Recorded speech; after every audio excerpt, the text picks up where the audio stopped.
الحمد لله نحمده ونصلي ونسلم على رسوله الكريم أما بعد فأعوذ بالله من الشيطان الرجيم بسم الله الرحمن الرحيم رسول اللہ صلی اللہ علیہ وسلم کی مبارک سنتوں کا ذکر چل رہا ہے۔ آپ صلی اللہ علیہ وسلم نے زندگی میں کبھی ایک دفعہ بھی حرام لقمہ نہیں کھایا، بلکہ حرام لقمہ تو دور کی بات، جو مکروہ لقمہ ہو وہ بھی آپ نے نہیں کھایا، اور یہ بھی دور کی بات بلکہ آپ نے کبھی مشکوک لقمہ بھی نہیں کھایا، اور یہ بھی دور کی بات بلکہ آپ نے تو کبھی زندگی میں جس چیز کے خود ہونے میں شک کا بھی شک ہو اس کو بھی استعمال نہیں فرمایا، اور آپ دور رہے۔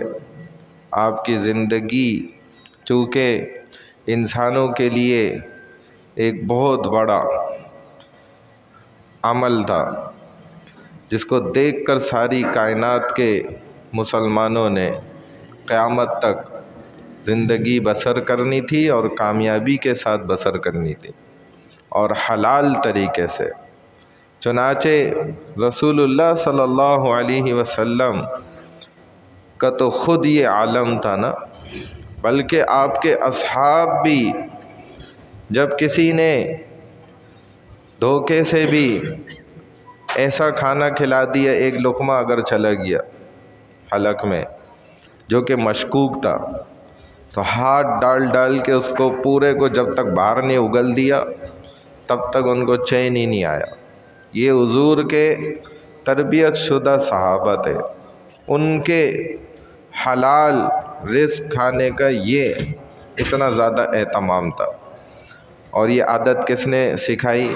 خود رسول اللہ صلی اللہ علیہ وسلم کی تربیت تھی، ورنہ نبی علیہ الصلوۃ والسلام کی بعثت سے پہلے تو لوگ اس بات کو فخر سمجھتے تھے کہ دوسرے کا مال چھین کر کھا لیا جائے اور زیادتی کر کے ہڑپ کر لیا جائے اور دوسرے کا حق مال لیا جائے۔ یہ تو عام عادت تھی، دستور تھا، ان کے ہاں پھیلا ہوا تھا، اور کسی کا بس جو طاقتور تھا مال اس کا تھا، جو جیت گیا وہ اس کا مال۔ خود رسول اللہ صلی اللہ علیہ وسلم زکوٰۃ دینے والے ہیں لیکن زکوٰۃ لینے والے نہیں ہیں۔ آپ کے اوپر اللہ نے دیکھیں زکوٰۃ کو حرام قرار دیا، اور آپ کی آل پر بھی، اور قیامت تک اس پوری آل پر اللہ نے کیسے محفوظ رکھا۔ حالانکہ زکوٰۃ کس نے سکھایا؟ کس نے بتایا کہ زکوٰۃ یہ مال ہوتا ہے، ایسے دیا جاتا ہے، اتنے نصاب پر دیا جاتا ہے؟ پورا یہ جو مکمل چیپٹر ہے، پورا باب ہے، یہ خود رسول اللہ صلی اللہ علیہ وسلم نے اس کو آسان بھی فرمایا اور پورا بیان بھی فرمایا۔ ورنہ ان سے پہلے کی امتوں کے ہاں زکوٰۃ کیسے ادا ہوتی تھی؟ مال جا کے پہاڑ پہ رکھ دیا، اونچائی پہ رکھ دیا، اور آگ آئی اس کو لے کے چلی گئی، ختم۔ کوئی نہیں استعمال کر سکتا تھا، کوئی نہیں اس مال کو کھا سکتا تھا۔ زکوٰۃ کا مال آگ اگر آ کے لے کر چلی گئی تو قبول ہو گیا، نہیں آ رہی لینے تو یہ حرام مال ہے، صحیح مال دو، اور وہ بھی قیمتی مال دینا پڑتا تھا، اور پرسنٹیج بھی زیادہ تھی، یہ نہیں تھی جو ہمارے لیے اتنا آسان کر دیا گیا۔ وہ بھی دیتے ہوئے بہت سو کو نا جان جاری ہوتی ہے، اور ہمارے معاشرے میں ایک بات بولتے ہیں نا کہ موت آ رہی ہوتی ہے۔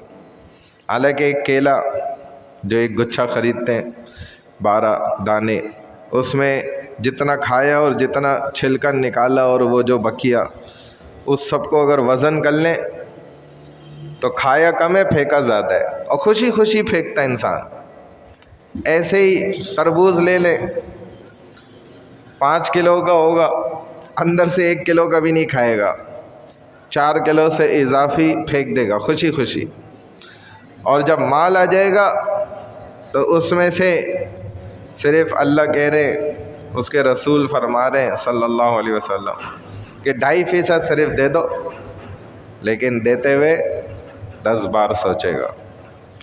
حیرت کی بات ہے، حالانکہ 2.5% کی کیا حیثیت ہے، کیا اوقات ہے۔ صحابہ تو اکثر 90% دیتے تھے زکوٰۃ۔ کتنی بھائی؟ 90%، یعنی کہ 1000 روپیہ کمایا تو 900 روپے زکوٰۃ میں دے دیتے تھے۔ عام تھا، نارمل، عام، ان کے ہر کوئی یہ عمل کرتا تھا۔ اور چند ایسے بھی تھے جو 1000 کماتے تھے، 1000 پورا زکوٰۃ میں دے دیتے تھے۔ بتاؤ، اپنے پاس چھوڑتے ہی نہیں تھے، رکھتے ہی نہیں تھے کہ بھائی یہ ہمارا تھوڑی تھا، یہ رب کا تھا، بس رب کو دے دیا۔ بتائیں، ایسے لوگ اگر ہوں جو 90% دین پر چل رہے ہوں، اور پھر اللہ کی ان کے ساتھ مدد کیوں نہیں ہوگی؟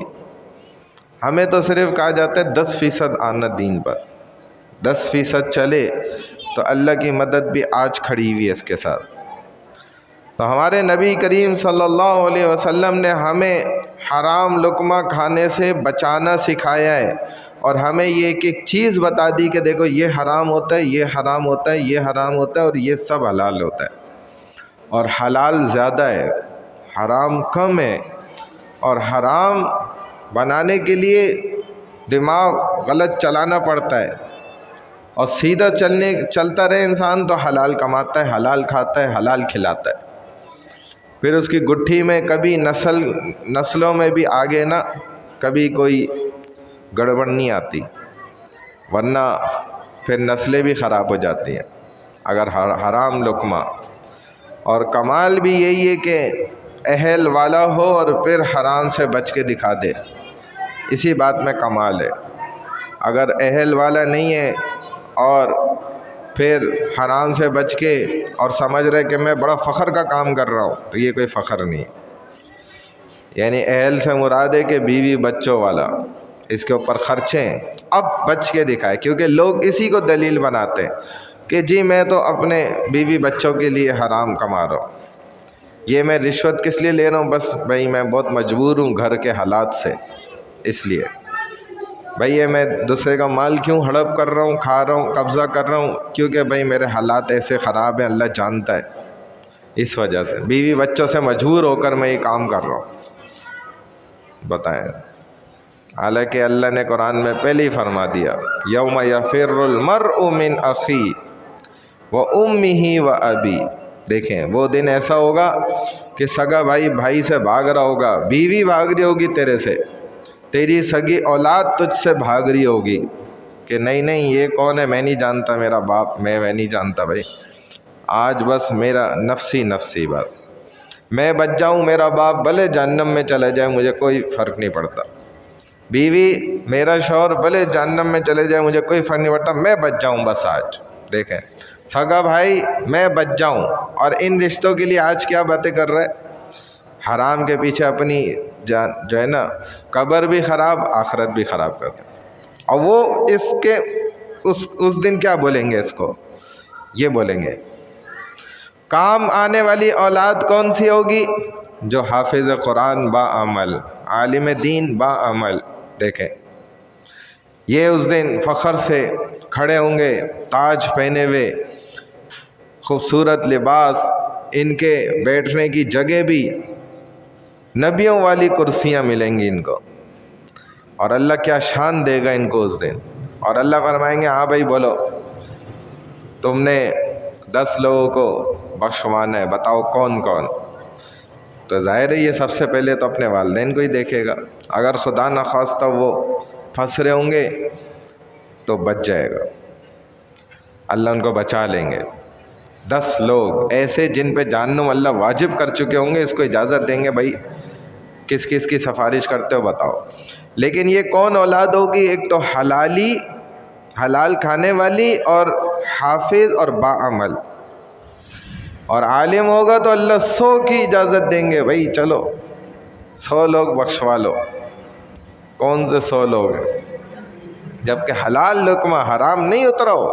اگر سب کچھ کے باوجود بھی 2 نمبری سے حرام لقمہ اتارا اس جسم میں، تو فرمائے کہ جسم کا جو حصہ حرام مال سے بن گیا، جو گوشت بن گیا، جو خون بن گیا، تو یہ قیامت تک اس کے ساتھ جڑ گیا نا. مر بھی گیا تو قبر میں بھی تو ساتھ گیا نا. اٹھایا جائے گا تو یہ حرام لقمہ کیسا برا اثر ڈال دے گا اس کے جسم میں. تو اسی لیے رسول اللہ صلی اللہ علیہ وسلم نے ہمیں یہ تعلیمات دیں اور اس دنیا میں حلال حرام کو پھیلا دیا. جیسے ایک شکاری کو شکار انسان سکھاتا ہے اور حلال طریقے سے شکار کرنا، اور اس کا پکڑا ہوا شکار حلال ہو جاتا ہے، بسم اللہ کر کے اس کو ذبح کرتا ہے. ایسی اللہ نے حرام حلال پھیلا دیا اور انسان چھوڑ دیے. اب دیکھتے ہیں کون انسان اپنی عقل سے، ہماری نقل سے، قرآن حدیث کو مانتے ہوئے حلال روزی کماتا ہے اور حرام سے بچ کے دکھاتا ہے. یہ اللہ جانتے ہوتے ہیں سب سے پہلے کہ کدھر اس کو موقع ملا تھا حرام کا اور یہ بچ گیا وہاں سے. دیکھو یہ کمال کی اس نے عمل حرکت کری ہے. یہ اب بندہ کامیاب ہے کیونکہ اس نے حرام سے اپنے آپ کو بچا لیا. یہ نبی کی تعلیم ہے. تو نبی والے سارے کون ہیں بھائی؟ حلالی ہیں.